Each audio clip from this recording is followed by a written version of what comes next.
లో ఉన్నటువంటి 2300 దినములు లేక సంవత్సరములు ప్రవచనాన్ని, కాల ప్రవచనాన్ని, అలాగే 9వ అధ్యాయంలో ఉన్నటువంటి 70 వారాల ప్రవచనాన్ని మనము నేర్చుకుందాము. 9వ అధ్యాయంలో ఉన్నటువంటి ఇంకొక మొదటి భాగాన్ని శామ్యూల్ గారు వారు సోమవారం మనకి తెలియజేస్తారు. అయితే ఈ కాల ప్రవచనాన్ని మనము ఒకసారి చూద్దాము. మీ నోట్స్లు సిద్ధంగా ఉన్నట్లయితే నోట్స్ల కంటే ముఖ్యంగా పరిశుద్ధాత్మ దేవుని సహాయమును మీరు అడగండి. అప్పుడు ఆయన ఈ సీరియస్ మెసేజ్ని అర్థం చేసుకునేలాగా ఆయన మనకి సహాయం చేస్తారు.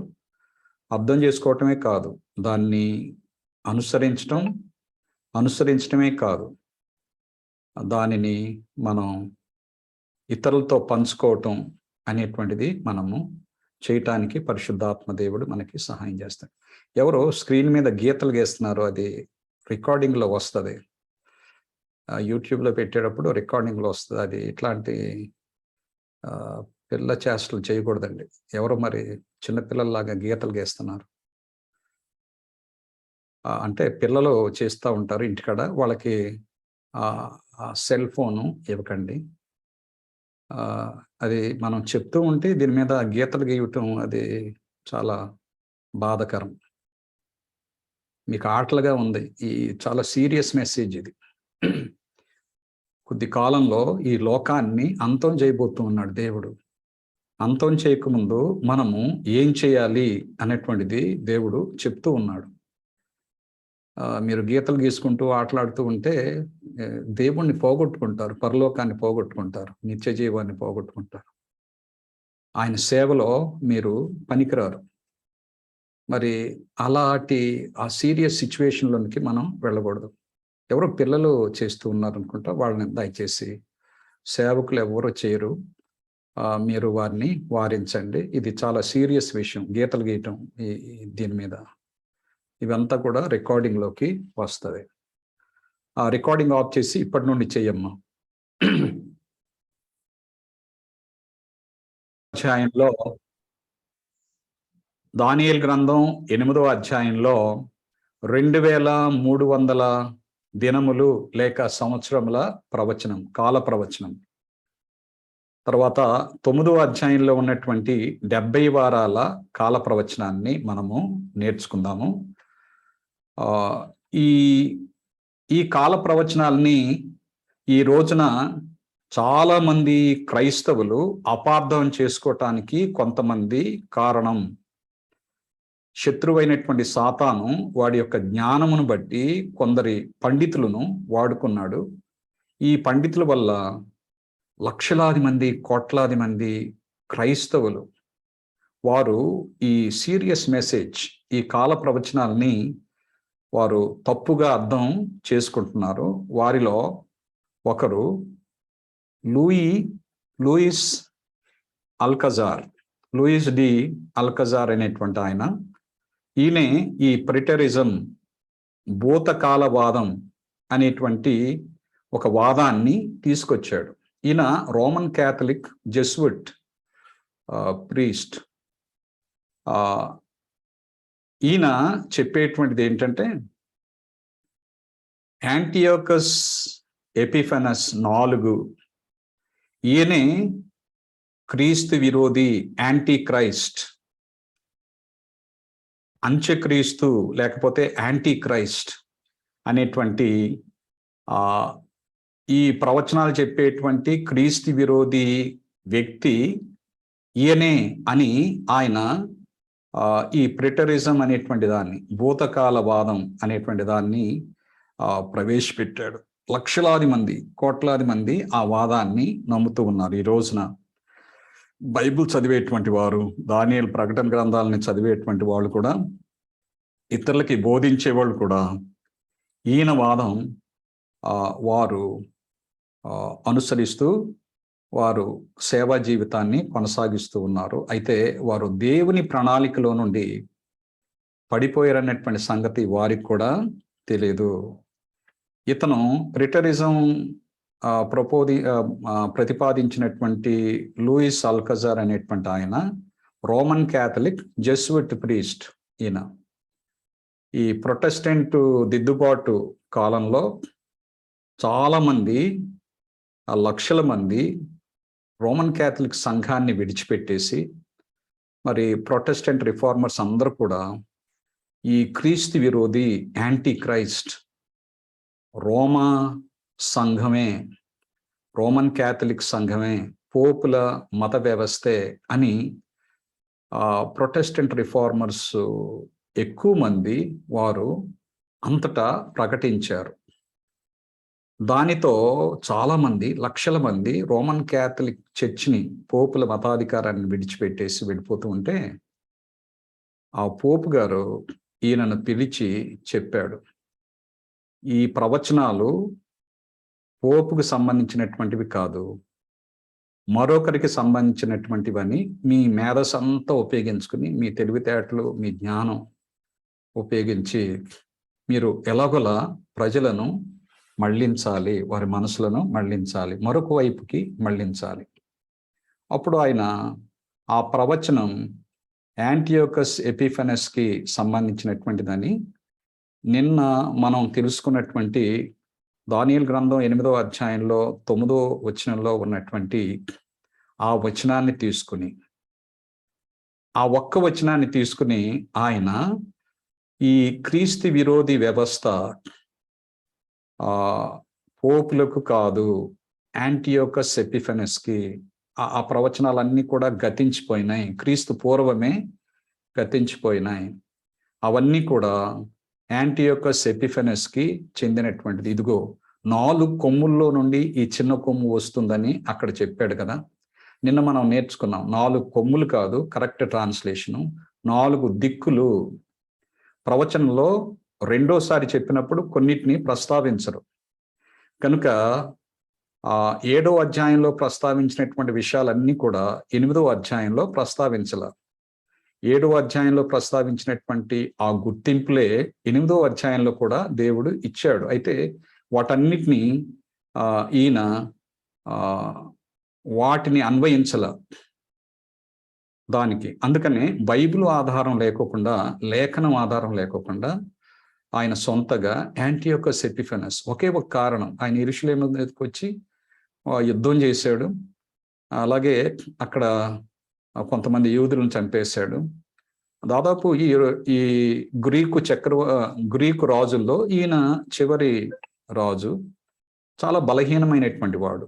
అసలు చిన్న కొమ్ముకి దేవుడిచ్చినటువంటి ఆ గుర్తింపులు ఏమీ కూడా ఇతనికి వర్తించవు అనేటువంటిది నిన్న మనం చాలా కష్టమైనటువంటి క్లాసు. మరి మీకు ఎంతవరకు అర్థమైందో నాకు తెలీదు. అయితే అది అర్థం చేసుకోవటం చాలా కష్టం. ఎందుకంటే బాగా చదువుకున్న వాళ్ళు ఈరోజు కాలేజీల్లో, బైబిల్ కాలేజీల్లో, చర్చ్ మినిస్ట్రీస్లో, బైబిల్ పండితుల్లో వారు ఎక్కువ మంది యాంటియోకస్ ఎపిఫెనస్ అని నమ్ముతూ ఉన్నారు.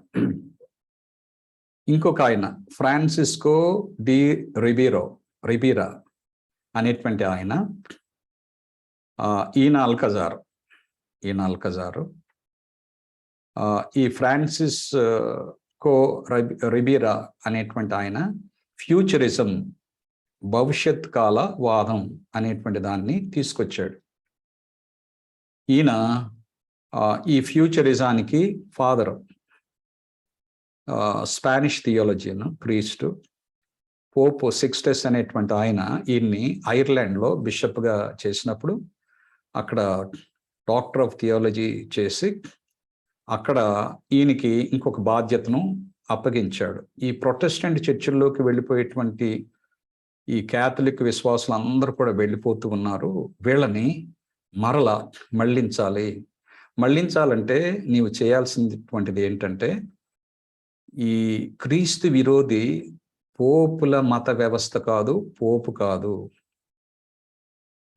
రోమన్ క్యాథలిక్ సంఘాధికారం కాదు, మరొకరిని నీవు ప్రతిపాదించాలి, దాని గురించి చక్కని రీజన్స్ ఇవ్వాలి, బైబిల్లో నుండే ఇవ్వాలి. నీకు తెలుసు కదా, బైబిల్‌లో నీకు కొన్ని ఐడియాలు ఉన్నాయంటే, ఏ ఐడియానన్నా బైబిల్‌తో రుజువు చేయొచ్చు కదా!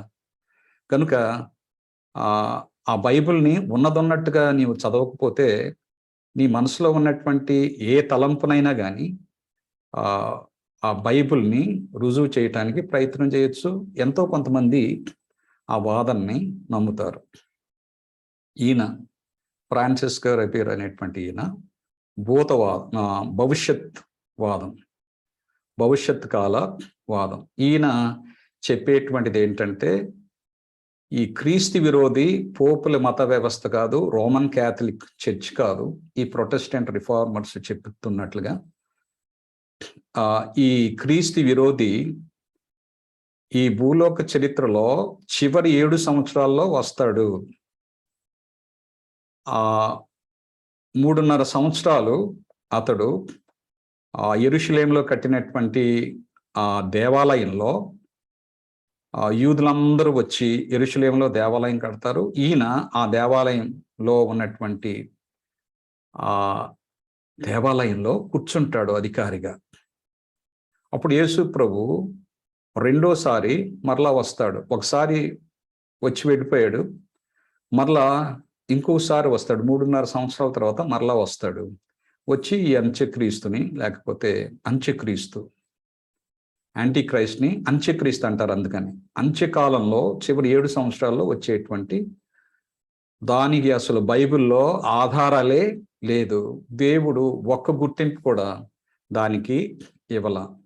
దానికి చాలా వాక్య భాగాలు, 9వ అధ్యాయంలో ఒక వాక్య భాగం, తర్వాత 8వ అధ్యాయంలో ఒక వాక్య భాగం, తర్వాత 2వ దశలోనికెలో 2వ అధ్యాయంలో ఒక వాక్య భాగం, 7వ అధ్యాయంలో దానియేలు 7వ అధ్యాయంలో ఒక వాక్యాన్ని ఇలా అక్కడక్కడ కొన్ని వాక్యాలు తీసుకుని తప్పుగా అన్వయించి ఈయన యూదులందరూ కూడా యెరూషలేము వస్తారు. ఆ యెరూషలేములో ఒక దేవాలయం కడతారు. దేవాలయంలో యేసు ప్రభు వచ్చి ఆయన పరిపాలన చేయాలి. అయితే ఆయనకు బదులుగా ఒక క్రీస్తు విరోధి వస్తాడు, వచ్చి పరిపాలన చేస్తాడు 3.5 సంవత్సరాలు అనేటువంటి వాదన ఈయన తీసుకొచ్చాడు. అంత్యక్రీస్తు, క్రీస్తు విరోధి ఈ విధంగా వస్తాడని చేశాడు. దీన్ని అమెరికా దేశంలో ఎక్కువగా ప్రచారం చేసినటువంటి ఆయన జాన్ నెల్సన్ డార్బీ అనేటువంటి ఆయన. ఈయన అమెరికా దేశంలో బాగా ప్రచారం చేశాడు. ఈయన ఒక టీచరు. బ్రదరన్ చర్చిల్ని ప్రారంభించాడు ఈయన. బ్రదరన్ చర్చిలు అంటారు కదా, ఆ బ్రదరన్ చర్చిల్ని ప్రారంభించాడు. ఆయన వాదం ఏంటంటే డిస్పెన్సేషనలిజం అనేటువంటి దాన్ని తీసుకొచ్చాడు. దాని గురించి మనము తర్వాత ప్రకటన గ్రంథంలో నేర్చుకుందాం. ఎక్కువగా ఈయన ఈ ఫ్రాన్సిస్కో జేవియర్ ఆయన చెప్పినటువంటి ఫ్యూచరిజాన్ని అమెరికా అంతా ప్రచారం చేశాడు. జాన్ నెల్సన్ డార్బీ బ్రదరన్ సంఘాల యొక్క ఈయన. ఇంకొక ఆయన సిఐ స్కోఫిల్డ్. ఈయన అమెరికా దేశంలో ఒక థియాలజియన్, ఒక ప్రీస్టు. స్కోఫిల్డ్ రిఫరెన్స్ బైబిల్ని ఈయన ఎడిటర్గా చేసి ఆ బైబిల్లో పెట్టాడు ఈ ఫ్యూచరిజాన్ని. ఈయన ఆ బైబిల్లో పెట్టాడు ఈ భవిష్యత్ కాల క్రీస్తు విరోధి, భవిష్యత్ కాలవాదం అనేటువంటి దాన్ని ఈ బైబిల్లో పెట్టాడు. ఈ బైబిల్ అమెరికా అంతా, యూరప్ అంతా, ప్రపంచంలో చాలా మంది వాడుతూ ఉన్నారు బైబిల్ కాలేజీల్లో. కనుక బైబిల్ కాలేజీల్లో ఈ ప్రవచనాలు చదివే వాళ్ళంతా కూడా ఈ ఫ్యూచరిజాన్ని చదువుతూ ఉన్నారు. ఈ రోజున క్రైస్తవులు ఎక్కువ మంది, పెద్ద పెద్ద సంఘ బోధకులు, మెగా చర్చ్ పాస్టర్లు, బైబిల్ పండితులు, వీరంతా కూడా ఈయన వాదననే అంగీకరిస్తూ ఉంటారు. అయితే ఈయన వాదనకి బైబిల్ ఆధారం ఏమీ లేదు. బైబిల్ ఆధారం అక్కర్లా ఈ రోజున ఈ బైబిల్ పండితులకి. వారు ఇంటెలిజెంట్గా ఎవరన్నా వాదిస్తే దాన్ని అంగీకరించేస్తారనమాట. బైబిల్ ప్రామాణికం కాదు వారికి. దానియేలు 8వ అధ్యాయంలో చిన్న కొమ్ము గురించి ప్రాముఖ్యంగా చెప్తూ ఉన్నాడు. దానియేలుకు వచ్చినటువంటి ఈ దర్శనాలన్నీ కూడా చిన్న కొమ్ము ఎంత ప్రమాదకరమైనటువంటిది. దానియేలు 7వ అధ్యాయంలో దేవుడు ఇవ్వనటువంటి కొన్ని లక్షణాలు ఈ 8వ అధ్యాయంలో ఇచ్చాడు దేవుడు. ఇది చాలా ప్రమాదకరమైనటువంటిది. మనుషులకే కాదు, దేవుడికి కూడా, భూలోకానికే కాదు, పరలోకానికి కూడా ఇది చాలా ప్రమాదకరమైనటువంటి వ్యవస్థ. ఎందుకంటే సాతానుడు దీని వెనకాల ఉన్నాడు. శత్రువైనటువంటి అపవాది లూసిఫరు దీని వెనకాల ఉన్నాడు. వాడి జ్ఞానాన్ని, వాడి శక్తిని, బలమును, మోసమును అంతా కూడా దీనిలో పెట్టాడు. కనుక ఇది సాతాను చేతిలో గొప్ప ఆయుధం, ఒక మాస్టర్ పీస్ అన్నమాట.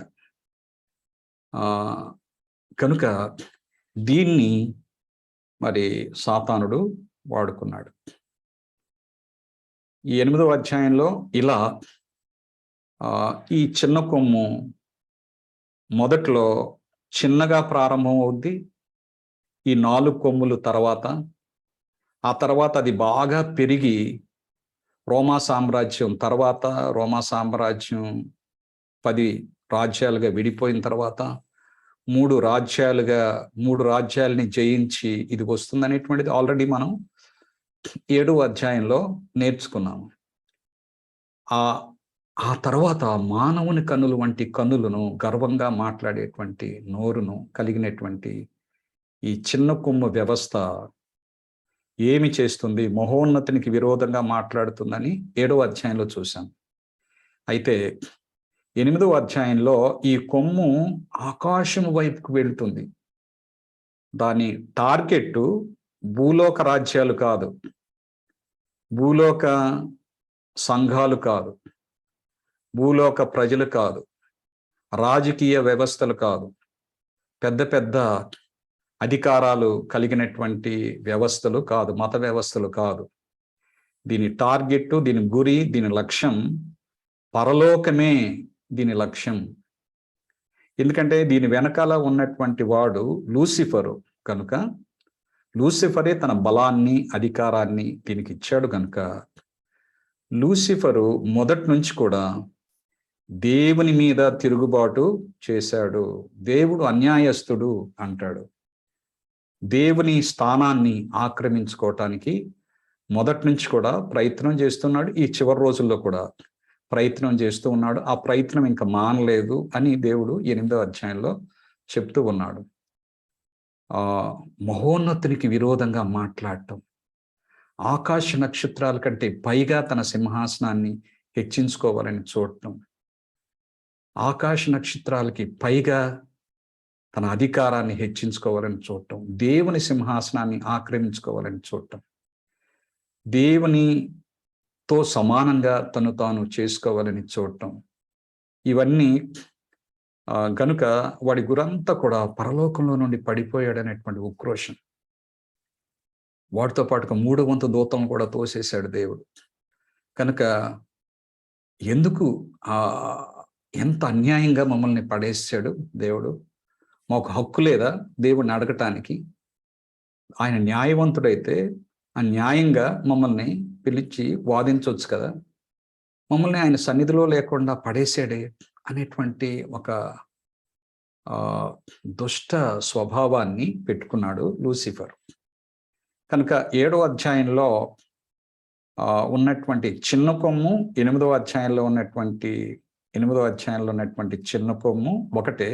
అయితే 8వ అధ్యాయంలో ఇంకా ఎక్కువ వివరాలు ఇచ్చాడు. అయితే 2 అధ్యాయాల్లో కూడా చిన్న కొమ్ము పోపుల మత వ్యవస్థేనని దేవుడిచ్చినటువంటి 15 గుర్తింపుల ద్వారా, ఖచ్చితమైనటువంటి గుర్తింపుల ద్వారా దేవుడు ఇచ్చాడు. చాలా స్పష్టమైన గుర్తింపులు, చాలా తేట అయిన గుర్తింపులు, చాలా సూటి అయినటువంటి గుర్తింపుల్ని దేవుడు ఇచ్చాడు.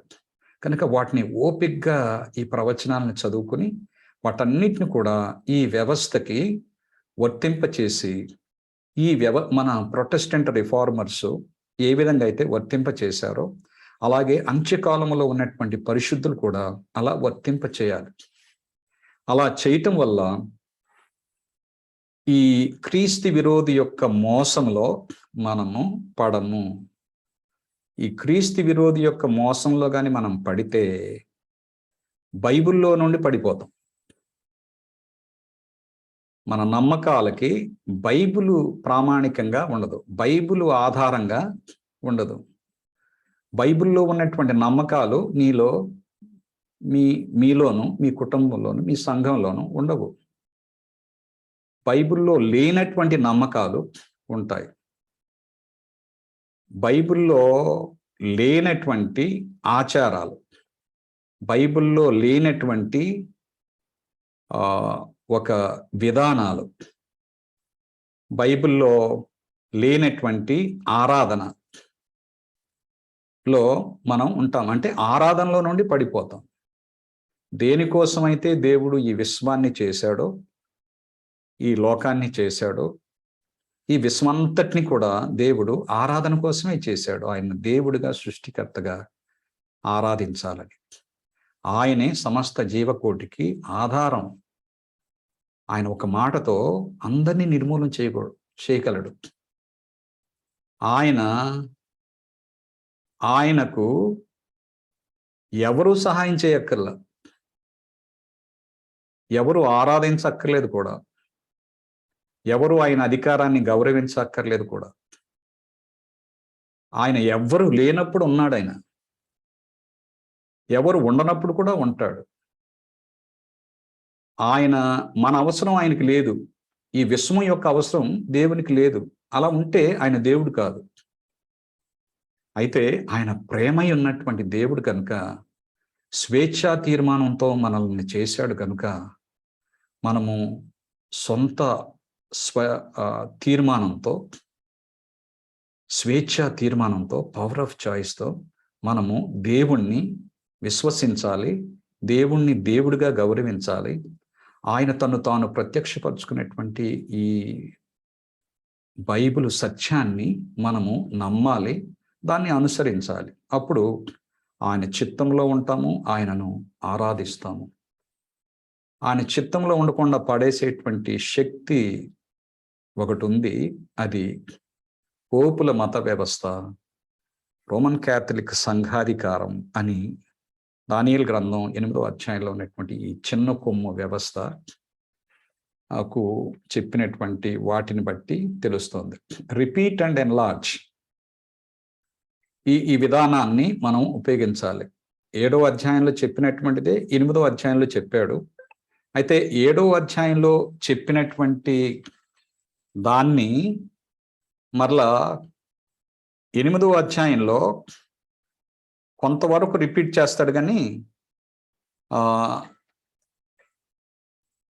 ఆయన 8వ అధ్యాయంలో చెప్పినప్పుడు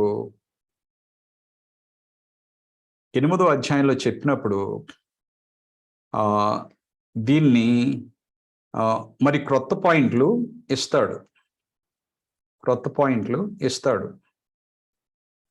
కనుక రిపీట్ అండ్ ఎన్లార్జ్ అనేటువంటి ఈ మెథడ్ను ఉపయోగించే మనము చదువుకోవాలి. 7వ అధ్యాయంలో ఇచ్చినటువంటి ఈ చిన్న కొమ్ము గుర్తింపులన్నీ కూడా మనం చదువుకోవాలి. 8వ అధ్యాయంలో దేవుడు ఇచ్చినటువంటి గుర్తింపులను చదువుకోవాలి. 9వ అధ్యాయంలో ఇచ్చినటువంటి గుర్తింపులను చదువుకోవాలి. 11వ అధ్యాయంలో ఇచ్చినటువంటి గుర్తింపులను చదువుకోవాలి. తర్వాత ప్రకటన గ్రంథం 13వ అధ్యాయంలో ఇచ్చినటువంటి గుర్తింపులను చదువుకోవాలి. ప్రకటన గ్రంథం 17వ అధ్యాయంలో ఇచ్చినటువంటి గుర్తింపులను చదువుకోవాలి. ప్రకటన గ్రంథం 18వ అధ్యాయంలో ఇచ్చినటువంటి గుర్తింపులను చదువుకోవాలి. 2వ దశలోనికెళ్ళు 2వ అధ్యాయంలో ఇచ్చినటువంటి గుర్తింపుల్ని మనము చదువుకోవాలి. అప్పుడు మనము దేవుని సత్యములో ఉంటాము. ఈ వాక్య భాగాల్లో, ఇప్పుడు మనం చెప్పుకున్నటువంటి వాక్య భాగాల్లో ఈ గుర్తింపులు కానీ మనము నిర్లక్ష్యం చేస్తే, వాటిని సరిగా చదువుకోకపోతే, మనము నెగ్లెక్ట్ చేస్తే, యూదులు యేసు ప్రభువుని ఆయన వచ్చినప్పుడు, లోకరక్షకుడు మెస్సియాగా వచ్చినప్పుడు ఆయన్ని గుర్తించలేకపోయారు. ఎందుకని? వారు దేవుడిచ్చినటువంటి ప్రవచనాలని అర్థం చేసుకోవాల, వాటి పట్ల ఆసక్తి చూపించాల. ఎప్పుడు ఇక ఆ ప్రత్యక్ష గుడారంలో ఉన్నటువంటి ఆ కర్మకాండలు చేసుకుంటానే కూర్చున్నారు, ఆ బలులు అర్పణలు అర్పించుకుంటానే కూర్చున్నారు. అసలు ఆ బలి ఏంటో అర్థం కాదు, ఆ గొర్రెపిల్ల ఏంటో అర్థం కాదు, ఆ రక్తం ఏంటో అర్థం కాదు, పశ్చాత్తాపం అంటే ఏంటో అర్థం కాదు, దేవుని ఆజ్ఞల విధేయత అంటే ఏంటో తెలీదు, ఆయన ఆరాధన అంటే, సృష్టికర్త ఆరాధన అంటే ఏంటో తెలీదు.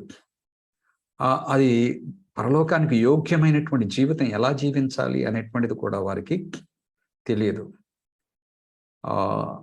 గనుక ఇవన్నీ కూడా తెలియకపోవటానికి కారణం ఏంటంటే, ఆ జాతి తప్పిపోవటానికి, వారి రక్షణను పోగొట్టుకోవటానికి కారణం ఏంటంటే, బైబిల్‌లో దేవుడిచ్చినటువంటి ప్రవచనాలని వారు చదువుకోలేదు, అర్థం చేసుకోలేదు. అర్థం చేసుకుంటే, ఇప్పుడు మనం చదువుకునేటువంటి ఈ ప్రవచనాలు అర్థం చేసుకుంటే, వారు తప్పనిసరిగా లోకరక్షకుడిని గుర్తించేవారే, మెస్సియాను గుర్తించేవారే. వారు ఆయన్ని సిలువ వేసేవాళ్ళు కాదు, ఆయన యందు విశ్వాసం ఉంచేవాళ్ళే, ఆయనను దేవుడిగా, సృష్టికర్తగా ఆరాధించేవాళ్ళే, వారి జీవితాల్ని ఆయనకి సమర్పించుకునేవాళ్ళే. ఈ ప్రవచనాల్ని, దేవుడిచ్చినటువంటి ఈ కాల ప్రవచనాలను అర్థం చేసుకోకే ఆయన్ని గుర్తించలేకపోయారు, ఆయనను తృణీకరించారు. మనం చూసాము, దానియేలు 8వ అధ్యాయంలో ప్రాముఖ్యమైనటువంటి అంశం శాంక్చురీ, ప్రత్యక్ష గుడారం. ప్రత్యక్ష గుడారాన్ని చిన్న కొమ్ము అటాక్ చేసింది. దానియేలు 8వ అధ్యాయంలో దేవుడు చెప్తూ ఉన్నాడు, ప్రత్యక్ష గుడారం మీద, పరలోకపు ప్రత్యక్ష గుడారం మీద, పరలోకపు ప్రత్యక్ష గుడారం మీద దాడి చేసింది ఈ చిన్న కొమ్ము, పోపుల వ్యవస్థ. దాని టార్గెట్ పరలోకపు ప్రత్యక్ష గుడారం. ఆ తర్వాత పరలోకపు దేవుడు దాని టార్గెట్. దేవుడిచ్చినటువంటి ఆయన పరలోక ప్రత్యక్ష గుడారంలో ఆయన చేస్తున్నటువంటి రక్షణ ప్రణాళికను ఆయన నెరవేరుస్తూ ఉన్నాడు. ఆయన ప్రధాన యాజకత్వపు పరిచర్యలో ఆయన మధ్యవర్తిగా, పాపులకు మధ్యవర్తిగా, పశ్చాత్తాపం చెంది వచ్చినటువంటి పాపులకు ఆయన మధ్యవర్తిగా, విజ్ఞాపనకర్తగా చేస్తూ వారి పాపాలను క్షమించి ఆ పాపాలని తుడిచివేస్తూ ఉన్నాడు. అప్పటి వరకు ఉన్నటువంటి పరలోకపు గ్రంథాల్లో ఉన్నటువంటి పాపాలన్నిటిని కూడా తుడిచివేస్తూ ఉన్నాడు ప్రధాన యాజకుడు. ఆయన దగ్గరకు వెళ్ళనివ్వకోకుండా చేస్తూ ఉంది ఈ చిన్న కొమ్ము అనేటువంటిది మనము 8వ అధ్యాయంలో చూస్తాము. ప్రత్యక్ష గుడారాన్ని అటాక్ చేస్తూ ఉంది ఈ చిన్న కొమ్ము. ఏ ప్రత్యక్ష గుడారం? పరలోకపు ప్రత్యక్ష గుడారాన్ని అది అటాక్ చేస్తుంది. అప్పుడు నిన్న మనం చూసాము, ఈ చిన్న కొమ్ము అనుదినాన్ని అది కొట్టివేస్తుంది. అనుదిన బలి అని తర్జుమా చేశారు, అయితే అది తప్పు. అనుదిన బలి మన భూలోకంలో ఆవరణలో ఆ బలిని అర్పించి పాపక్షమాపణ పొందటం. అయితే పరలోకంలో ఈ బలులు అర్పించడం ఇవి ఉండవు. ఎందుకంటే అందరి కోసం ఒకేసారి ఆ ప్రభు ఆ సిలువలో బలియాగంగా అర్పించబడి ఆయన పరలోకానికి వెళ్ళాడు. కనుక అనుదిన బలి కాదు అక్కడ, అనుదినం అంటే, అనుదినం అంటే నిన్న మనం నేర్చుకున్నాము, యేసు ప్రభు యొక్క ప్రధాన యాజకత్వము, పరలోకంలో ఆయన చేస్తూ ఉన్నటువంటి ప్రధాన యాజకత్వపు పరిచర్య, పరిశీలన తీర్పులో ఆయన చేస్తూ ఉన్నటువంటి ప్రధాన యాజకత్వపు పరిచర్యను కొట్టివేస్తుంది ఈ చిన్న కొమ్ము. అంటే మనుషులను వారి రక్షణలో నిరర్ధకం చేస్తుంది. ఆ ప్రధాన యాజకుడి దగ్గరికి వెళ్ళకోకుండా ప్రీస్టు దగ్గరికి వెళితే ఆ ప్రీస్టే నిన్ను క్షమిస్తాడు. యేసు ప్రభు కాదు మధ్యవర్తి, ప్రీస్టే మధ్యవర్తి. యేసు ప్రభు కంటే ఎక్కువ అధికారం ప్రీస్టుకి ఉన్నది.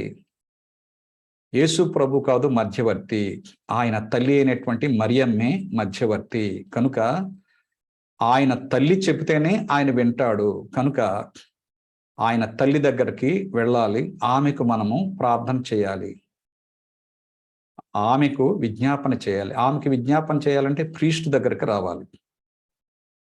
తద్వారా మనుషులు నిజమైనటువంటి ప్రధాన యాజకుడి దగ్గరికి వెళ్ళకోకుండా భూలోకంలో ఉన్నటువంటి మనుషులు అయినటువంటి ప్రీస్టుల దగ్గరికి వెళుతూ ఉన్నారు పాప క్షమాపణ కోసం.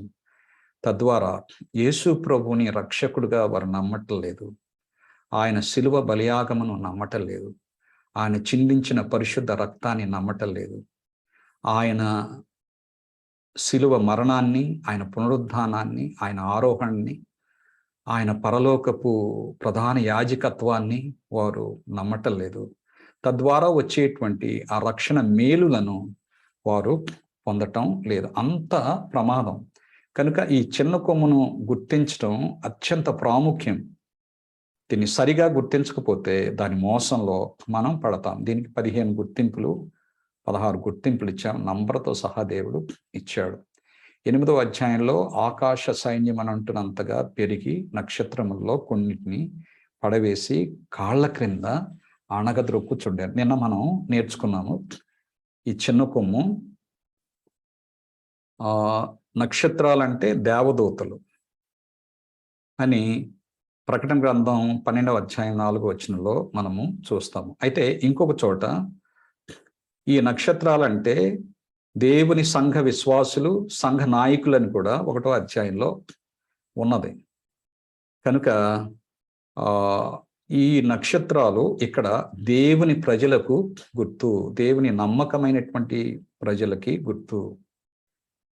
వారిని పడవేసి కాళ్ళతో త్రొక్కేస్తుంది ఈ చిన్న కొమ్ము, వారిని అణగద్రొక్కేస్తుంది, వాళ్ళని హింసిస్తుంది, వాళ్ళని చంపివేస్తుంది అనేటువంటి విషయాన్ని ఇక్కడ దేవుడు చెప్పాడు. 11వ వచనంలో ఇది అనుదిన బలిని కొట్టివేస్తుంది. మనకి ఇది 7వ అధ్యాయంలో కనపడదు ఈ విషయం. యేసు ప్రభు యొక్క ప్రధాన యాజకత్వాన్ని, అంటే 1844లో ఆయన ప్రధాన యాజకుడిగా అతి పరిశుద్ధ స్థలంలోనికి వెళ్ళాడు. అక్కడ మనందరి కోసం ఆయన విజ్ఞాపన చేస్తూ ఉన్నాడు. ఎవరైతే ఆయన దగ్గరకు వస్తారో వారికి నిజమైన పశ్చాత్తాపాన్ని, నిజమైన విశ్వాసాన్ని ఆయన అనుగ్రహిస్తూ ఉన్నాడు. అలా వారికి నిజమైన పశ్చాత్తాపం రావటానికి, విశ్వాసం రావటానికి ఆయన మహాకృపను వారికి ఇస్తూ ఉన్నాడు. ఆయన పరిశుద్ధాత్మ ప్రేరేపణ ఇస్తూ ఉన్నాడు. ఆయన్ని వారు అడిగితే ఆయన బలవంతంగా ఇవ్వడు, వారు అడగకుండా ఇవ్వడు. కనుక ఆ పరిచర్యలో ఆయన చేస్తూ ఉన్నాడు. అయితే ఆయన దగ్గరికి వెళ్ళనివ్వకోకుండా ఈ ప్రీస్టుల దగ్గరికి వెళ్ళేట్టుగా చేస్తుంది. 150 కోట్ల మంది క్యాథలిక్ విశ్వాసులు యేసు ప్రభు దగ్గరికి వెళ్ళరు, ఆయన్ని ప్రధాన యాజకుడైన నమ్మరు, మధ్యవర్తి అని నమ్మరు. మరియమ్మే మధ్యవర్తి అనుకుంటారు, ప్రీస్టే మధ్యవర్తి అనుకుంటారు. ఆయన దగ్గరికి వెళ్ళి వారి పాపాలని ఒప్పుకుంటారు ఆ ప్రీస్ట్ దగ్గరికి. అప్పుడు మరియమ్మ వారిని అడిగి ఈయన వారి పాపాలని క్షమిస్తాడు. వారి పాపాలు అలాగే నిలిచి ఉంటాయి, ఏమాత్రమును క్షమించబడవు. అంత ప్రమాదం. వారు పాపంలో నిలిచుంటే పరలోకాన్ని, నిత్య జీవాన్ని వారు పోగొట్టుకుంటారు. అది దేవుణ్ణి ఏం చేయలేడు సాతాను. అయితే ఆయన పరలోకపు పరిచర్యని నిరర్ధకం చేస్తాడు, భంగపరుస్తాడు, పాడు చేస్తాడు. ఏ విధంగా? మనుషులను మోసం చేసి తప్పు త్రోవ పట్టిస్తాడు. ఆయన దగ్గర కాకుండా మరొకరి దగ్గరికి, ప్రీస్ట్ దగ్గరికి నడిపిస్తాడు. అతిక్రమము జరిగినందున అనుదిన బలి నిలిపివేయటకే ఇది సత్యమును వ్యర్థపరిచి ఇష్టానుసారంగా జరిగిస్తాడు. అప్పుడు ఈ అరాచకాలని 7వ అధ్యాయంలో జరిగినటువంటి అరాచకాలు, అది మొదటి దర్శనం. 2వ దర్శనం 8వ అధ్యాయంలో ఉన్నటువంటి ఈ దర్శనం. మొదటి దర్శనంలో ఉన్నటువంటి దానిలో మహోన్నతునికి విరోధంగా మాట్లాడటం, దేవదోషణ చేయటం, మహోన్నతుని భక్తులను చంపివేయటం, వారిని హింసించడం, చంపివేయటం. ఆయన కాలాలను, నియమాలను, ధర్మశాస్త్రాన్ని మార్చివేయటం, కొట్టివేయటం. ఆ తర్వాత కాలములు, అర్ధకాలం అంటే 1260 దినాలు, 42 నెలలు, 1260 సంవత్సరాలు అది మొదటిగా అధికారంలో ఉంటుంది. తర్వాత చావు దెబ్బ తగులుతుంది, చావు దెబ్బ మానిపోతుంది. భూలోకం అంతా కూడా ఈ చిన్న కొమ్ముని అంగీకరిస్తారు. పరలోకంలో పరిచర్య చేస్తున్నటువంటి యేసు ప్రభువుని అనుసరించరు. తద్వారా పరలోకంలో ఉన్నటువంటి యేసు ప్రభు యొక్క మధ్యవర్తిత్వాన్ని నిరర్ధకం చేస్తూ ఉంది చిన్న కొమ్ము. తన యుక్తితో, తన మోసంతో, తన శక్తితో, బలంతో. అయితే దేవుడు బలవంతంగా ఆయన కావాలంటే చేయగలడు. నీ స్వేచ్ఛా తీర్మానానికి వ్యతిరేకంగా ఆయన చేయడు. అది దేవునిలో, సాతానులో ఉన్నటువంటి తేడా. దేవుడు కావాలంటే సాతాను కంటే ఎక్కువ బలం. సాతానుడు ఒక సృష్టింపబడినటువంటి ఒక దేవదూతే. ఆయన ఆది అంతము లేనటువంటి దేవుడు, పుట్టుక మరణం లేనటువంటి దేవుడు, సర్వశక్తుడు. ఒక మాటలో ఈ విశ్వాన్ని చేయగలడు, మరొక మాటలో ఈ విశ్వాన్ని నిర్మూలన చేయగలడు. దేవదూతలను నిర్మూలన చేయగలడు, మరొక మాటలో 10,000 కోట్లాది దేవదూతలను చేయగలడు ఒక మాటలో. ఆయన ఎవరి మీద ఆధారపడ్డు. ఆయనే స్వయంభవుడు, సర్వశక్తి కలిగినటువంటి దేవుడు. ఆయన ఒక మాటతో ఈ లూసిఫర్ని నిర్మూలన చేయగలడు దేవుడు. అయితే ఆయన నీతి న్యాయాల్ని నెరవేరుస్తూ ఉన్నాడు. మనుషులకు ఆయన ఇచ్చినటువంటి స్వేచ్ఛా తీర్మానాన్ని ఆయన గౌరవిస్తూ ఉన్నాడు. వారికై వారు నమ్మి వచ్చి ఆయనను ఆశ్రయించుకుంటే, పశ్చాత్తాపడి ఆయన దగ్గరకు వచ్చి తమను తాము సరెండర్ చేసుకుంటే, అప్పుడు ఆయన వారికి సహాయం చేస్తాడు, వారిని పరిశుద్ధులుగా జీవింప చేస్తాడు, ఆయన నీతి వస్త్రంతో కప్పుతాడు, ఆయన ఈ తీర్పులో నుండి వారిని దాటింప చేస్తాడు. మరి ఈ అరాచకాలు ఎంతకాలం జరుగుద్ది అనేటువంటి విషయం, నాశనకరమైన ఏ వస్తువు, ఈ అన్య దేవతల ఆరాధన. అంటే క్రైస్తవ పేర్లు పెట్టుకొని, క్రైస్తవ ముసుకేసుకొని, అన్య సామ్రాజ్యాల యొక్క నమ్మకాలు. బబులోను అన్య దేవతలను ఆరాధించేటువంటి సామ్రాజ్యం. దానిలో ఉన్నటువంటి పండగల్ని, క్రమాల్ని, నమ్మకాల్ని, ఆచారాల్ని క్రైస్తవ సంఘంలోనికి తీసుకొచ్చాడు సాతాను. తద్వారా మన రక్షణను నిరర్ధకం చేస్తూ ఉన్నాడు. అది ఈ చిన్న కొమ్ము వ్యవస్థ వల్లే చేస్తూ ఉన్నాడు. కనుక అది నాశనకరమైన ఏ వస్తువు. ఈ చిన్న కొమ్ము యొక్క కార్యకలాపాలు దేవుని ఆజ్ఞలను అతిక్రమించేలాగా చేస్తాడు. మన సొంత శక్తితో ఆయన ఆజ్ఞలను గైకొనలేకపోయినా, ఆయన ఆజ్ఞల విధేయతలో నడిపించడానికి ఆయన కృప మనకి సహాయం చేస్తుంది అనుక్షణం. ఆయన పరిశుద్ధాత్మ మనకి సహాయం చేస్తాడు. మన సొంత శక్తితో 10 ఆజ్ఞల్ని గైకొనలేము, దేవుని నీతిని నెరవేర్చలేము, ఆయన పరిశుద్ధతను, పరిపూర్ణతను నెరవేర్చలేము మనం సొంత శక్తితో. దేవుని యొక్క శక్తి కావాలి దానికి, పరిశుద్ధ జీవితం జీవించడానికి. అంటే పరలోకానికి అవసరమైనటువంటి పరిశుద్ధ జీవితాన్ని జీవించడానికి. అయితే ఆ పరిశుద్ధ జీవితాన్ని నిరర్ధకం చేయటానికి అన్ని మతాల్లో ఉన్నటువంటి నమ్మకాలు, ఆచారాలు తీసుకొచ్చి మన నమ్మకాల్లోనే పడవేశాడు. తిమోతి గ్రంథంలో చెప్పినటువంటి విధంగా, 1 తిమోతి 4:1 చెప్పినటువంటి, మోసపరిచే ఆత్మల యందును, దయ్యముల బోధల యందును లక్ష్యం ఉంచి విశ్వాస భ్రష్టులైపోతారు అంత్యకాలంలో అనేకులు. అది ఎలా వచ్చింది? ఈ చిన్న కొమ్ము వ్యవస్థ ద్వారా, దెయ్యాల బోధల్లోకి, సాతాను నమ్మకాల్లోకి, అన్ని మతాల్లో ఉన్నటువంటి ఈ నమ్మకాలకి క్రైస్తవ పేరు పెట్టి, క్రైస్తవ ముసుగేసి క్రైస్తవ సంఘంలోకి తీసుకొచ్చాడు. కొమ్మూజు పుట్టినరోజు, క్రిస్మస్, ఇష్టారు దేవత పుట్టినరోజు, ఈస్టర్ పండుగ, కొమ్మూజు సంతాప దినాలు, లెంట్ డేస్, ఇవన్నీ కూడా సూర్యారాధన, వారంలో మొదటి రోజు ఆరాధన ఎవరికి వెళతాం అనేటువంటివి మనము ఈ చిన్న కొమ్మ యొక్క మోసంలో చూస్తాము. ఎంతకాలం సాగుతాయి ఇవన్నీ అంటే 2300 దినములు మట్టికే. ఆ తరువాత ఆలయ పవిత్రతను గూర్చిన తీర్పు తీర్చబడును. ఆలయ పవిత్రతను గూర్చిన తీర్పు తీర్చబడుతుంది. 2300 దినములు మట్టుకే. ఎవరు మాట్లాడుతున్నారు ఈ మాట? ఇద్దరు పరిశుద్ధులు మాట్లాడుతూ ఉన్నారు. వారు మాట్లాడుతూ ఎంతకాలం ఇది జరుగుద్ది? పరిశుద్ధుల్లో ఒకడు ఎంతకాలం ఇలాగా అని మరొక పరిశుద్ధుల్ని అడుగుతారు. అప్పుడు ఆ పరిశుద్ధుడు చెప్తాడు, 2300 దినములు మట్టుకే. అంటే మరొక పరిశుద్ధుడు, ఆయన సర్వజ్ఞానము కలిగినటువంటి వాడు, భవిష్యత్తు జ్ఞానము కలిగినటువంటి వాడు. ఆయన దేవదూత స్వరూపంలో వచ్చాడు. వచ్చి భవిష్యత్తు జ్ఞానాన్ని చెప్తూ ఉన్నాడు. మామూలు దేవదూతలు చెప్పలేరు ఇలాగ. 2300 దినముల చరిత్రను జరగకముందే ఎవరు చెప్పరు. ఆ తర్వాత ఈ తీర్పు ప్రారంభమవుద్ది. ఆ తీర్పులో ఈ చిన్న కొమ్ము గురించి దేవుడు తీర్పు తీర్చి దాన్ని నిర్మూలం చేస్తాడు. శాశ్వతంగా నిర్మూలం చేస్తాడు. ఓపిక పట్టు అని అంటాడు దేవుడు. ఈ ప్రవచనం అర్థం కాక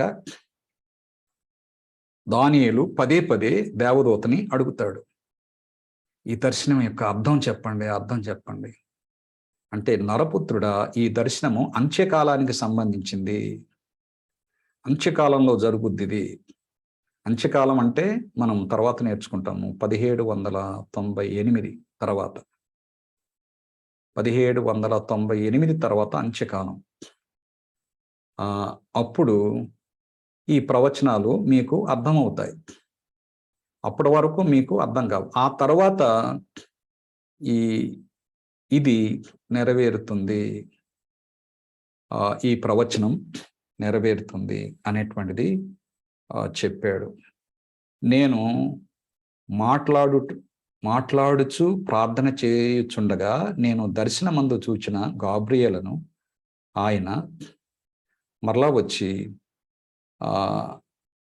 నాకు చెప్తాడు. అయితే నేను వినగానే 2300 దినములు మట్టుకే అంటే మేము 70 వారాలే కదా బబులోనులో బానిసత్వంలో ఉండేది దేవుని ప్రజలు. ఇప్పుడు దేవుడు 2300 సంవత్సరాలు అంటున్నాడు ఏంటి? అంటే 2300 సంవత్సరాలు అన్య దేశంలో ఉండాలా? దేవుని ప్రజలు వారి బానిసలుగా ఉండాలా?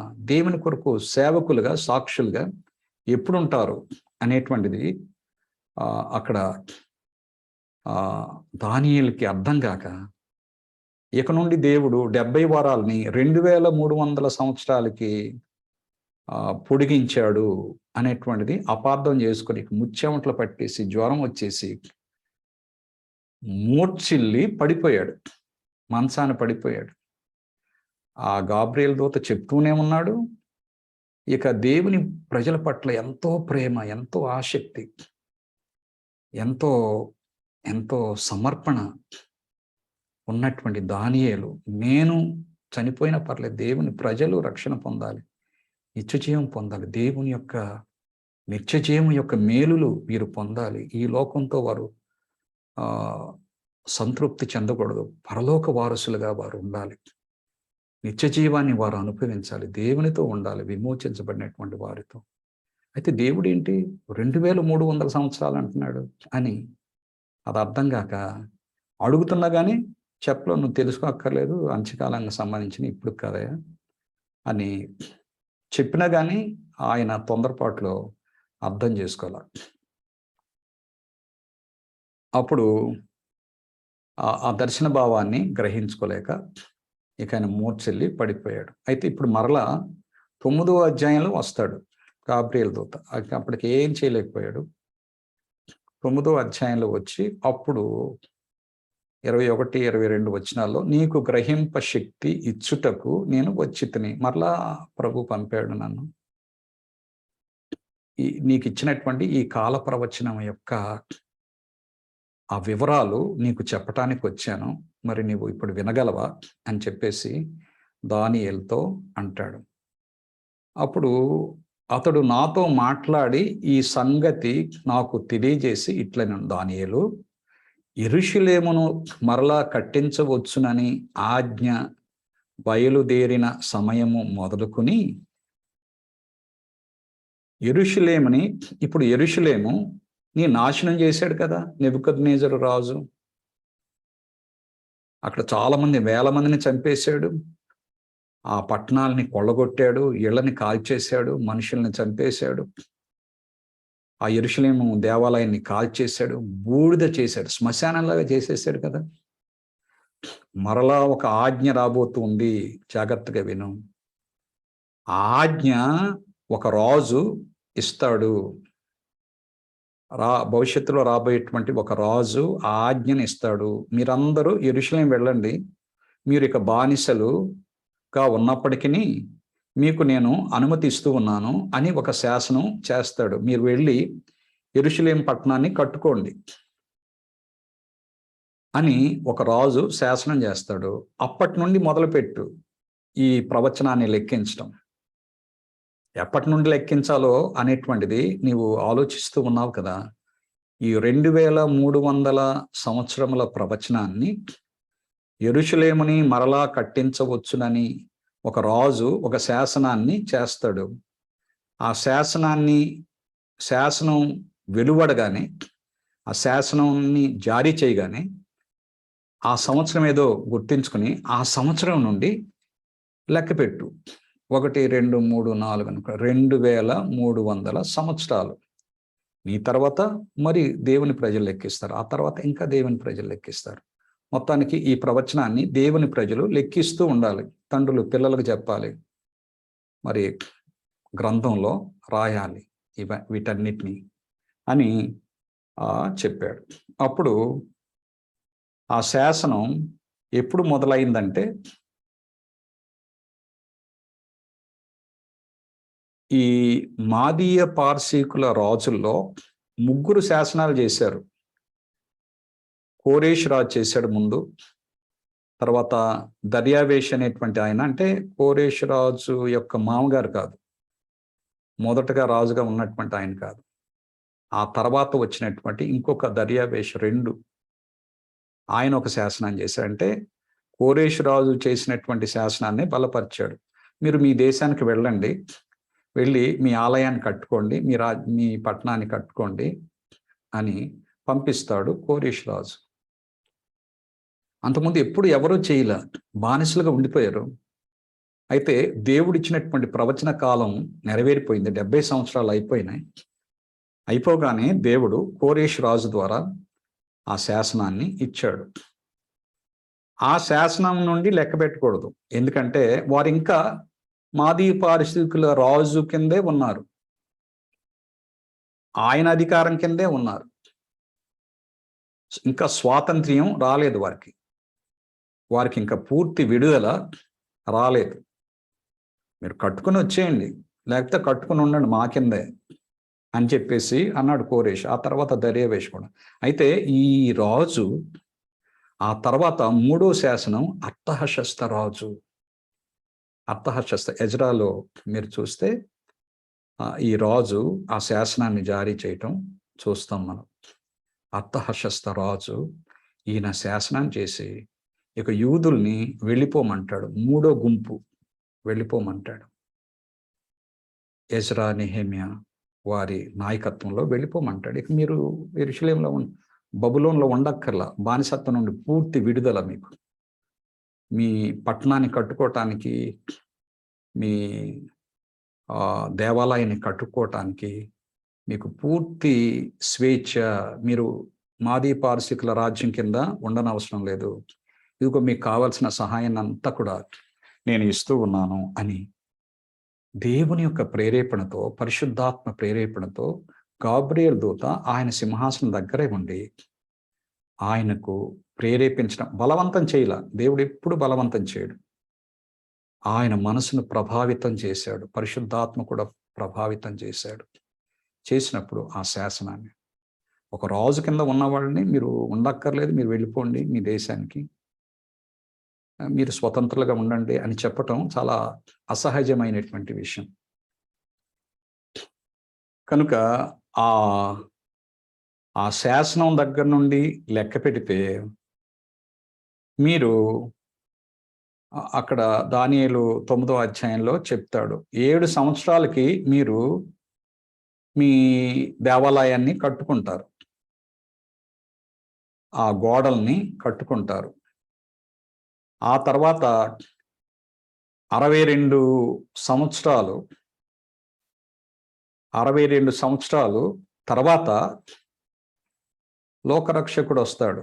లోకరక్షకుడు వచ్చి ఆయన అభిషేకం పొందుతాడు. పరిశుద్ధాత్మ ద్వారా అభిషేకం పొందుతాడు. అంటే బాప్తీసం తీసుకుంటాడు. ఆయన తీసుకునేటప్పటికి ఈ మొదటి 70 వారాల్లో 69 వారాలు గడిచిపోతాయి. 69 వారాలు గడిచిపోతాయి. ఇంకొక వారం మిగులుతుంది. 70వ వారం మిగులుతుంది.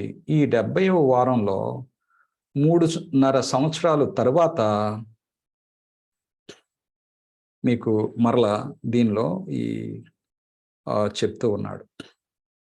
మొదటిగా ఈ 2300 దినముల ప్రవచనంలో, అంటే 2300 సంవత్సరముల ప్రవచనంలో మొదటి 490 సంవత్సరాలు, అంటే 70 వారాలు, వారానికి 7 రోజులు కనుక 7 × 7 49, అంటే 70 వారాలంటే 490 దినాలు.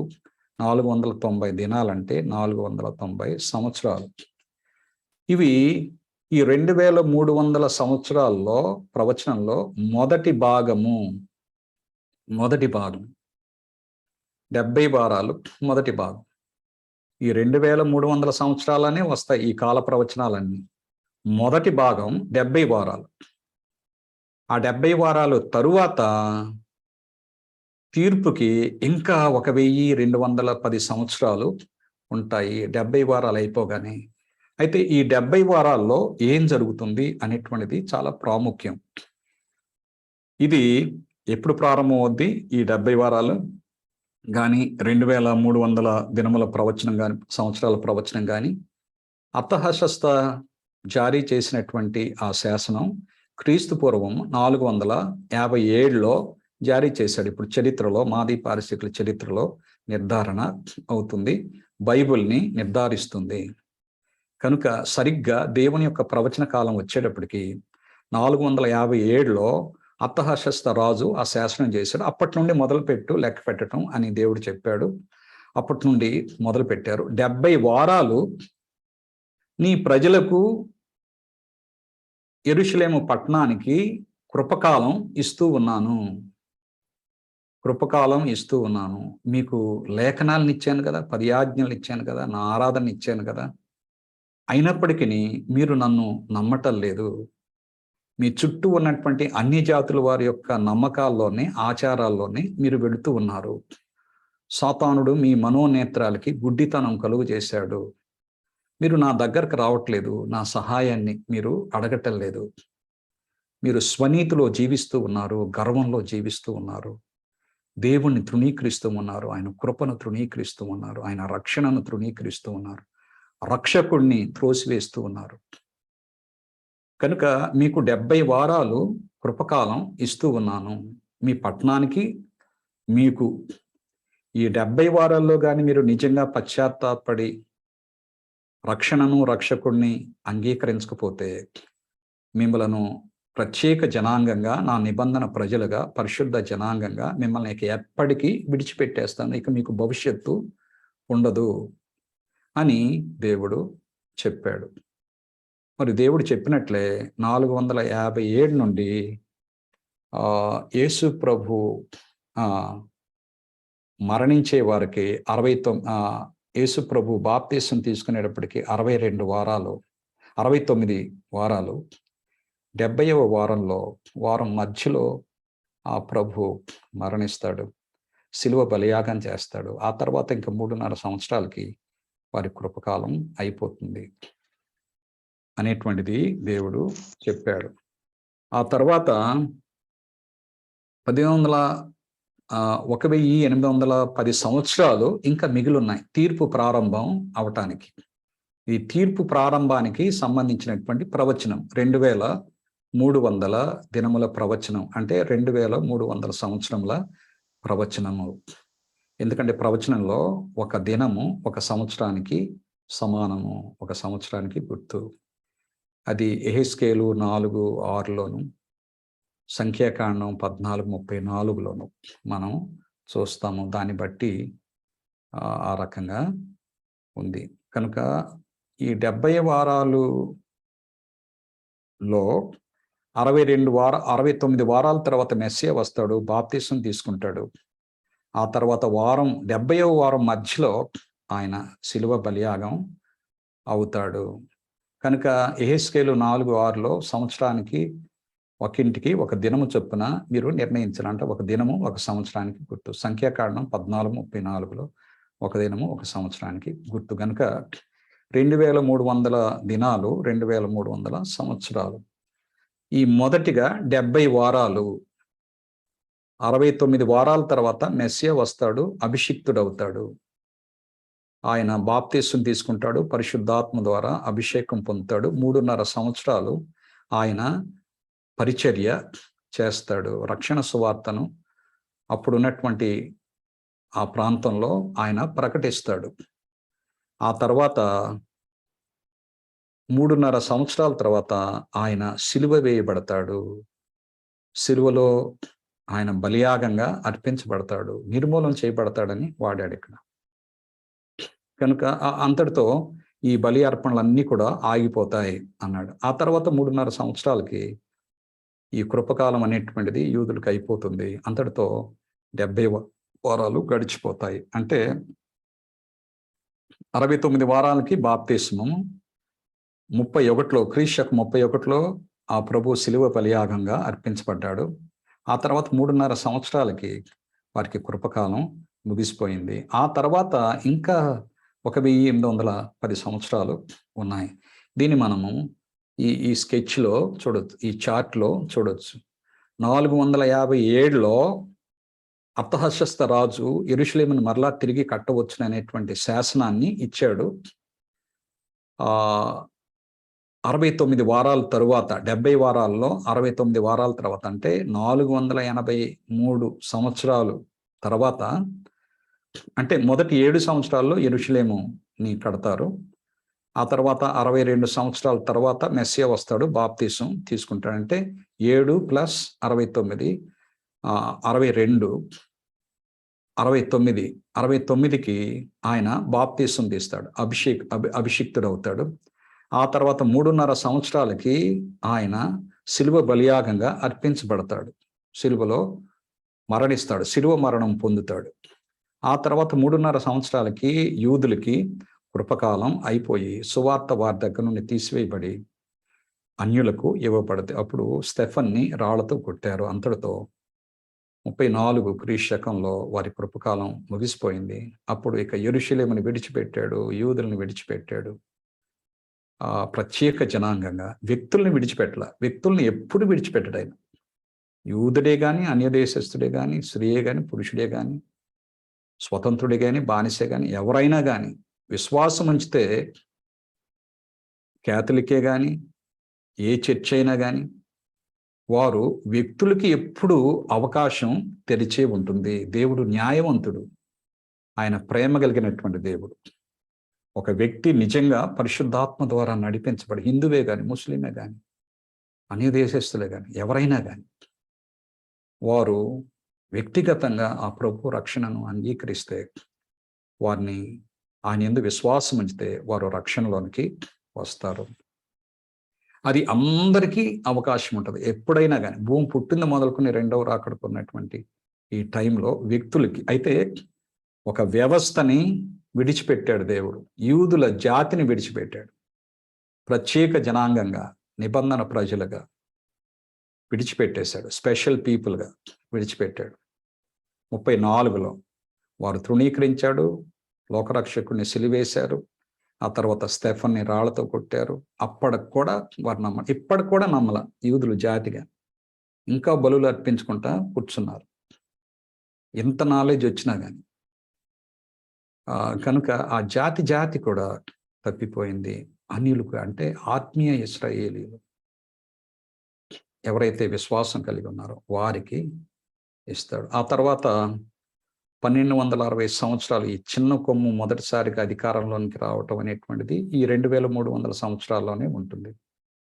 క్రీశకం 538లో పోపుల మత వ్యవస్థ పూర్తి అధికారాన్ని పొందుతుంది. 1798లో దీనికి చావు దెబ్బ తగులుతుంది. గనుక దేవుడు చెప్పినటువంటి విధంగా 3.5 సంవత్సరాలు 42 నెలలు 1260 దినాలు అంటే 1260 సంవత్సరాలు వీరు ఇది క్రీశకం 538 నుండి 1798 వరకు నెరవేరింది లో నెరవేరింది అని మనము ఆల్రెడీ చూసాము 7వ అధ్యాయం. ఆ తరువాత ఆ మిగిలినటువంటి టైంలో ఈ ప్రవచనం 1844 వరకు వెళ్ళింది. 457లో లెక్క పెట్టడం మొదలుపెట్టినటువంటి ఈ ప్రవచనం 2300 సంవత్సరాల ప్రవచనం, దానియేలు 8:14లో చెప్పబడినటువంటి ఈ ప్రవచనం ఎప్పటికీ ముగిసింది? 1844. ఇంకా స్పెసిఫిక్గా చెప్పాలంటే అక్టోబర్ 22 వారు క్యాల్కులేట్ చేశారు యూదుల క్యాలెండర్స్ ప్రకారంగా. అన్ని కూడా లెక్కలు వేసి ఎంతోమంది స్కాలర్స్, ఎందుకంటే అంత్యకాలం తర్వాత ఈ వెలుగు ఎక్కువ మందికి ఈ జ్ఞానం వస్తుంది అన్నాడు దేవుడు దానియేలు గ్రంథంలోని 12వ అధ్యాయం. ఇవన్నీ కూడా వారు అర్థం చేసుకుంటారు అని చెప్పాడు. ఎప్పుడు 1798 తర్వాత అంత్యకాలం అనేటువంటిది ప్రారంభం అవుతుంది. అప్పటి నుండి ఈ ప్రవచనం యొక్క వెలుగు ప్రకాశింపచేస్తాడు దేవుడు. 1844లో వారు ఇది యేసుప్రభు వస్తాడని వారంతా కూడా ఎదురు చూశారు. అమెరికా దేశంలో విలియం మిల్లర్ గారు అనేటువంటి ఆయన బ్యాప్టిస్ట్ చర్చ్ పాస్టర్ గారు, ఆయన దానియేలు 8:14 అనేటువంటి వాక్యాన్ని తీసుకుని అప్పుడున్నటువంటి అమెరికా దేశం అంతా కూడా ప్రకటించమన్నాడు దేవుడు. రెండో రాకడని ప్రకటించాడు. అయితే ఎందుకనో దేవుడు అనుమతించాడు. ఆ ఈవెంట్ కరెక్టే, అది తీర్పు ప్రారంభం, పరిశీలన తీర్పు ప్రారంభంకి ఇచ్చినటువంటి ఆ ప్రవచనం, అది ఆ వాక్యంలోనే ఉంది. ఆలయ పవిత్రతను గురించిన తీర్పు తీర్చబడును అని ఉంది. ఆయన ఆ తీర్పే రెండో రాకడ అనుకున్నాడు. అంటే అంత్యకాల తీర్పు యేసుప్రభు రెండో రాకడలో జరుగుద్ది కనుక రెండో రాకడ గురించినటువంటి ప్రవచనం ఇది అనుకుని ఆయన దాదాపు 1000 కొలది ప్రసంగాలు చేశాడు. అమెరికా దేశంలో 500 సంఘాలు, వారందరూ కూడా ఇళ్లని, వారి పిల్లల చదువుల్ని, ఆస్తుల్ని అన్నిటిని కూడా విడిచిపెట్టేసి బాప్తీసాలు తీసుకుని సిద్ధంగా ఉన్నారు. అయితే యేసు ప్రభువు రాలేదు. వారంతా కూడా గొప్ప ఆశాభంగానికి గురయ్యారు. ఆ తర్వాత చిన్న చిన్న గ్రూపులు 5 సంఘాలు మిగిలాయి. 5 సంఘాలు చిన్న చిన్న గ్రూపులుగా వారు ఏర్పడి బైబిల్ ప్రవచనాల్ని చదువుతూ ఉన్నారు. ఆ చదువుతున్నటువంటి ఒక గ్రూపులో హైరమ్ ఎడ్సన్ గారు, మిగిలినటువంటి వారు ఉన్నారు. వారిలో ఎలెన్ హార్మన్, జేమ్స్ వైట్ అనేటువంటి వారు ఉన్నారు.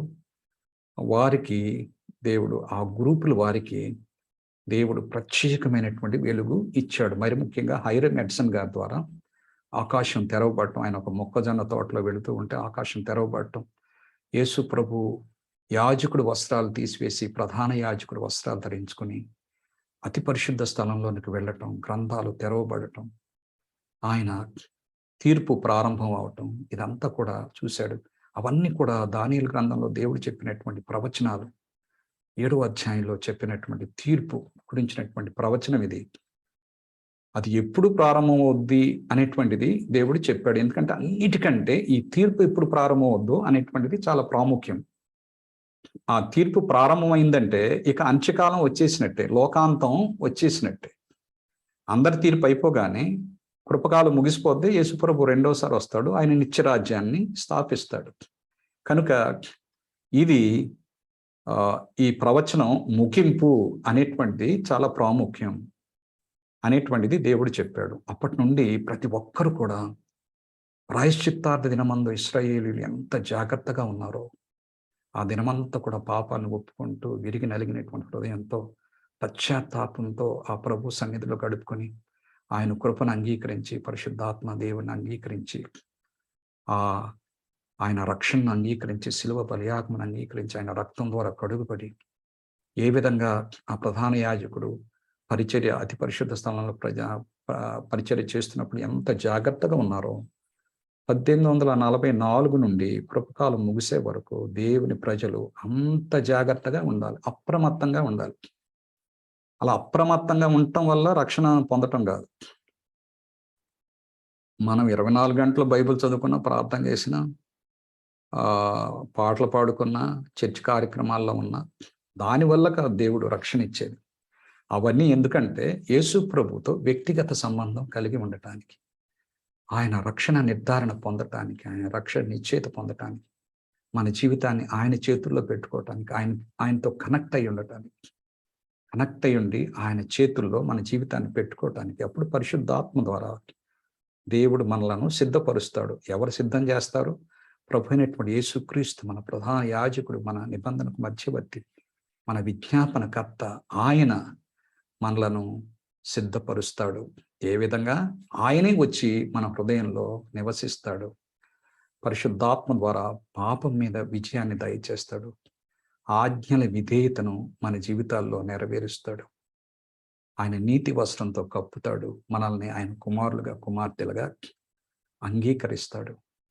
అప్పుడు ఎప్పుడు చనిపోయినా కానీ మనకు ఆ రక్షణ నిశ్చయిత నిర్ధారణ ఉంటుంది. చనిపోగానే మన తీర్పు అయిపోతుంది. ఆ తర్వాత మనకి అవకాశం ఉండదు. అయితే జనరల్‌గా ఆ తీర్పు ఆ తీర్పు యొక్క ఆ పరిశీలన తీర్పు యొక్క ముగింపు, కృపకాలం ముగింపు అనేటువంటిది మనం పోయినసారి శామ్యూల్ రాజు గారు చెప్పటం విన్నాము. కనుక మీరు దేవునికి భయపడి ఆయనను మహింపరచుడి, ఆయన తీర్పు తీర్చు గడియ వచ్చెను. గనుక ఆకాశమును, భూమిని, సముద్రమును, జలధారులను కలుగజేసిన వానికే నమస్కారము చేయాలంటే బైబిల్ ఆరాధనలో ఉండండి. సృష్టికర్తను ఆరాధించండి. సృష్టికర్తను ఆరాధించాలంటే దేవుని 10 ఆజ్ఞల్లో 4వ ఆజ్ఞని కొట్టివేశాడు సాతాను, ఈ చిన్న కొమ్మ వ్యవస్థ ద్వారా. దానిలో ఉంటేనే మీరు సృష్టికర్త ఆరాధనలో ఉంటారు. లేకపోతే సాతాను ఆరాధనలో ఉంటారు. శత్రువైనటువంటి సాతాను ఆరాధన ఆటోమేటిక్గా సాతానికి వెళ్ళిపోద్ది. అది అంత సీరియస్ విషయం. లైఫ్ అండ్ డెత్ మ్యాటర్ అని దీనిలో దేవుడు చెప్పాడు. ఆ తర్వాత 70 వారాల మధ్యలో క్రీస్తు సిలువేయబడటం, అభిషిక్తుడు నిర్మూలన చేయబడటం, ఇదంతా కూడా మనము చెప్పుకున్నాము. మరి మనకి టైం అయిపోయింది కనుక ఆ 70 వారాల ప్రవచనాన్ని మనము సోమవారం దాని గురించి ఇంకా వివరంగా నేర్చుకుందాము. మరి ఇంతటితో ఈరోజు క్లాస్ని ముగించుకుందాము. మరి దీనిలో ఈరోజు చెప్పబడినటువంటి దానిలో మీకేమన్నా